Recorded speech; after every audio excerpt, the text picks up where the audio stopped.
বিসমিল্লাহির রহমানির রহিম।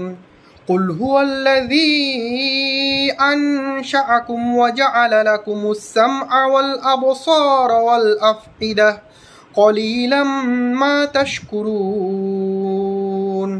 আলহামদুলিল্লাহ, আমি তেলাওয়াত করলাম সূরা মুলকের 23 নম্বর আয়াত। আল্লাহ বলছেন এখানে যে বলো, তিনি তোমাদেরকে সৃষ্টি করেছেন আর তিনি তোমাদের চোখ, কান ও অন্তঃসমূহ দিয়েছেন, তোমরা কমই শুকরিয়া আদায় করো।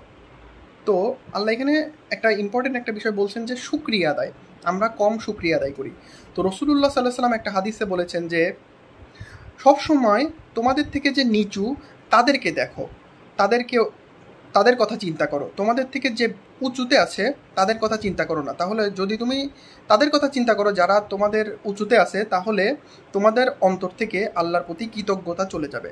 তো আমাদের সবসময়ই চিন্তা করা উচিত যে আমাদের নিচে কারা আছে, আমাদের থেকে খারাপ কারা আছে, তাদের সাথে যখন আমরা কম্পেয়ার করব তখন আমাদের অন্তরের ভিতরে আল্লাহর প্রতি শুকরিয়া আদায় আসবে যে আমরা কতটা ভালো আছি, আল্লাহ আমাদেরকে কতটা ভালো রেখেছেন। আর একটা বিষয় হলো যে আমরা অনেক সময় একটা জিনিস চিন্তা করি যে আমার কি নাই। সবসময় আমাদের একটা টেন্ডেন্সি থাকে যে আমার এইটা লাগবে এবং আমার কি নাই।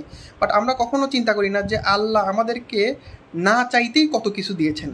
আমরা অনেক কিছুই চাইনি এই দুনিয়াতে, অনেক ব্লেসিংসই চাইনি, কিন্তু আল্লাহ আমাদেরকে দিয়েছেন। যেমন একটা ব্লেসিং, সবচেয়ে বড় ব্লেসিং যদি বলি, যে আমরা কিন্তু চাইনি আল্লাহর কাছে যে আল্লাহ আমাদেরকে মুসলমান হিসেবে পাঠায়, কিন্তু আল্লাহ আমাদেরকে মুসলমান হিসেবে পাঠিয়েছেন দুনিয়াতে, আলহামদুলিল্লাহ। তো আর একটা বিষয়, সেটা হচ্ছে এটা একটা বিষয়। তো রাসূলুল্লাহ সাল্লাল্লাহু আলাইহি ওয়াসাল্লাম বলেছেন যে মুমিন বান্দার জন্য, যে ঈমানদার, যে বিশ্বাসী, তাদের জন্য সব কিছুই কল্যাণকর। যেমন তার পায়ে যদি কোনো সময় কাঁটাও ফোটে, তার জন্য আল্লাহ তার গুনাহ মাফ করে দেয়। তো আল্লাহর প্রতি সবসময় সর্ব অবস্থায় শুকরিয়া আদায় করা।